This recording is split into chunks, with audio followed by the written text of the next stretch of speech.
So yung mga lods kanina habang ginagawa nga natin yung client natin dun sa may KS7 bumigay itong aking pressure washer. Pero natapos ko naman po yung trabaho.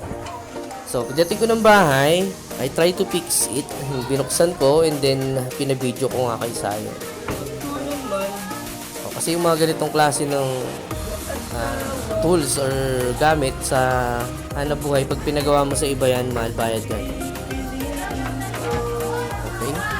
So, this time, hinahanap natin kung nasan yung trouble. Okay.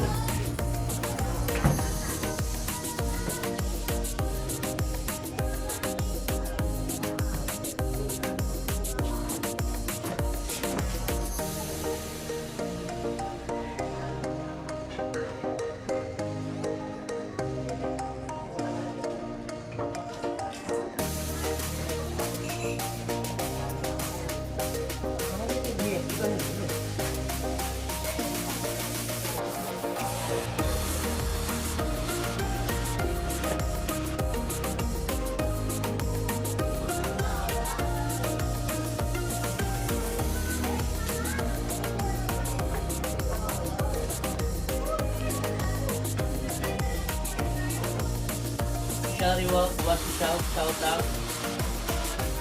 Ano tama? Ano tama?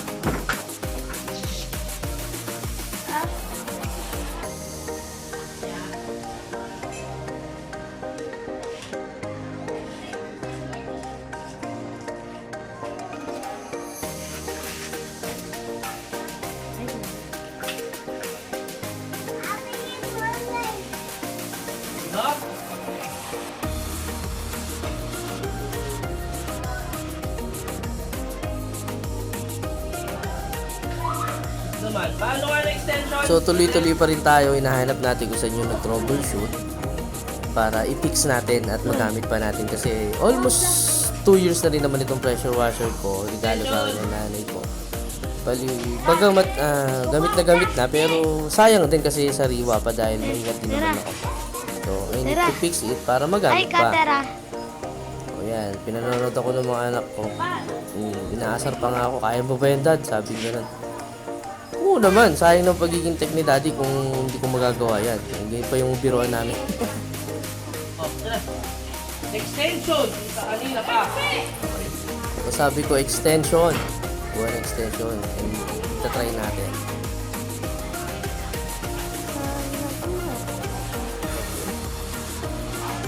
Ayan, patuloy kong hinahanap kung nasan yung problema.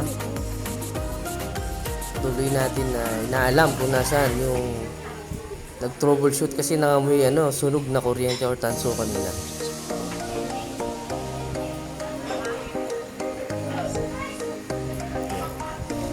Naka-video sa ating Sayon yan. Sayon ko ang ating videographer for that video. Akala ko nga hindi ko makikita yung troubleshoot kasi wala naman ako nakikita ang burn. Pero sinaliksik pa rin at siniyasat po natin makikita. Napakabagal!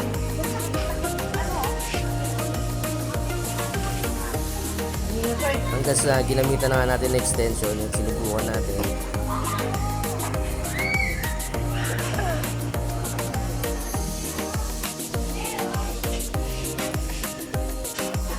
Okay.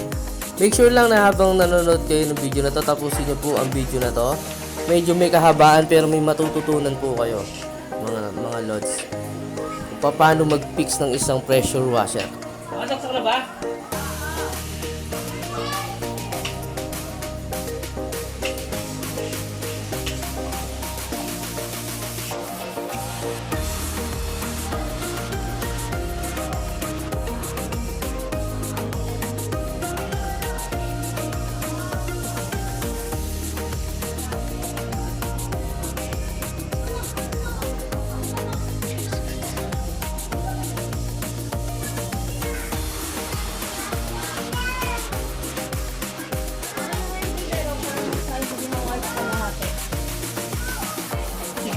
Kunin mo.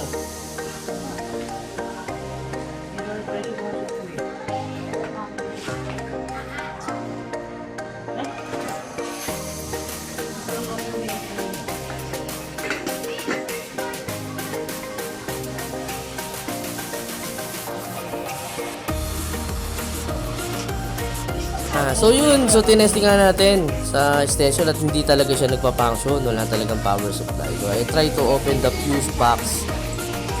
Yes. And then the propeller, the metal propeller, and then the cover of the Fire seat. the coil motor. Pinuksan na rin natin kasi wala siyang burn dyan, wala dyan yung problema. So pili tayo pumapasok sa loob ng machine ng pressure washer para magsaliksik.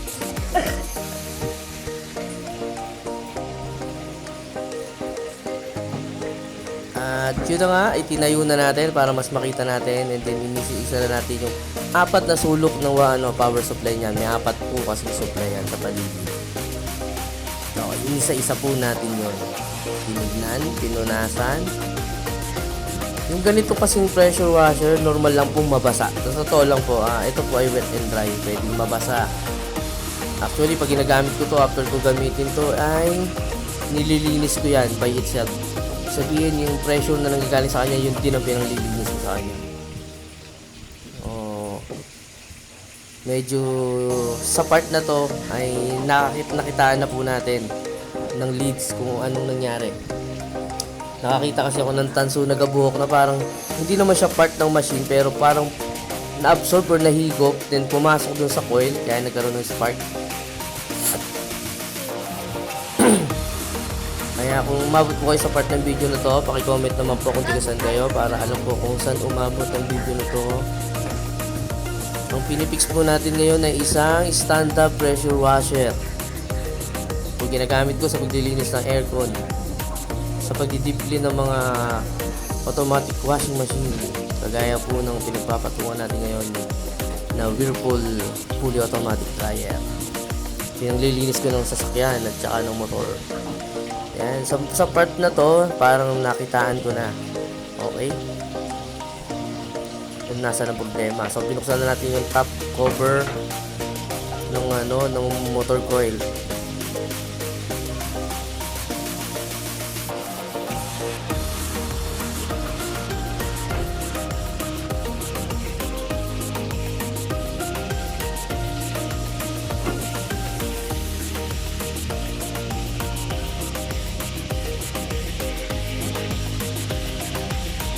Ano sira niyan ba?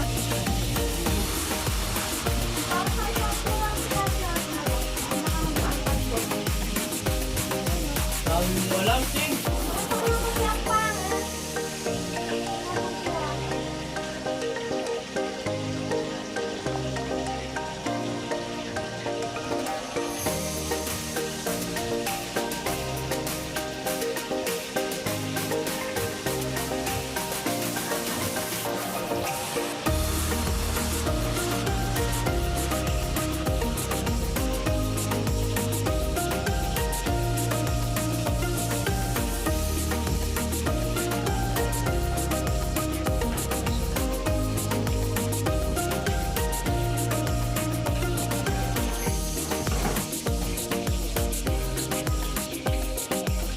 Okay na pa?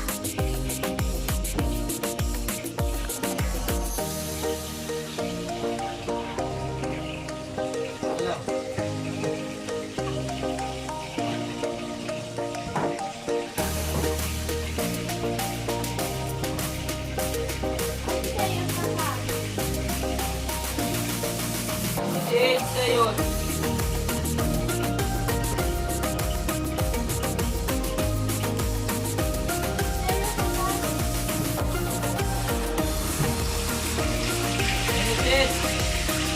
Ayun.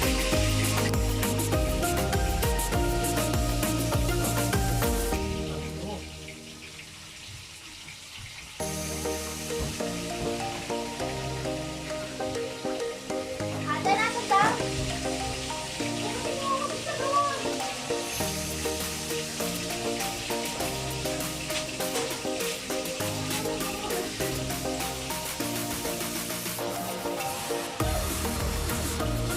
Bakit?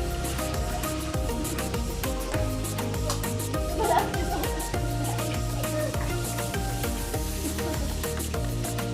ulo ka. 4 minutes. Papa! Bili ka na ng plywood. Kahit isa lang. Kami hagdan. Ganun mo na mabaya, kada nakikita ka, pabili. Yan. Happy, happy. Around the world.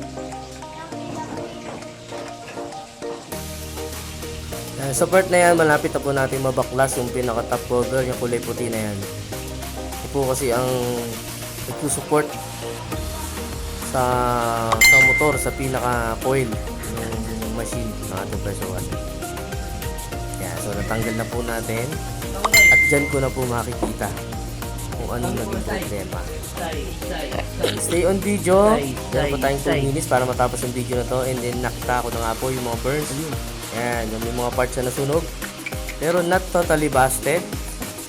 Yan, so alam ko kasi, isa po kasi akong technician, alam ko kung may pag-asa o wala pa, o wala na ang isang unit. Yan, so nakita ko simple burn. Sabi ko sa'yo na hindi ka lumapit ka. Nakita ko na kung nasa yung problema. Here. Okay. Kayo ka. Pinalapit ko yung camera. So yun, nakita na nga natin mga lods na nasa Medyo malayo lang yung capsule ni Sayo. Dito ka, dito. Okay, Dito sa dyan, apat dito. na sulok ng power supply, mayroon pong isang nalagot. Yan. Okay, yung nawala ng contact. Yan. Yan, yung pina-place Okay. ko. Yun, Dito pinamay na, ko na. mamaya, panoorin nyo pag napatakbo na to. So, apat po kasi nasulok yan. Yung isa po doon, nalagot. Kaya nawala ng power supply. Nabit sila nga. Yan, so ina-assemble na natin. Dahil na-fix na natin, ginawa na natin ang paraan. Okay na po, nagawa na natin.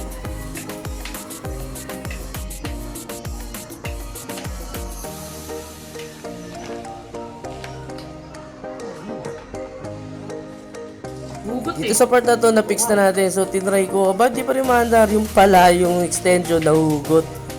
Medyo kinabahan ako doon. Kala ko hindi ko mapipix. So, ayan. Tatry na po natin yan dyan sa part na yan.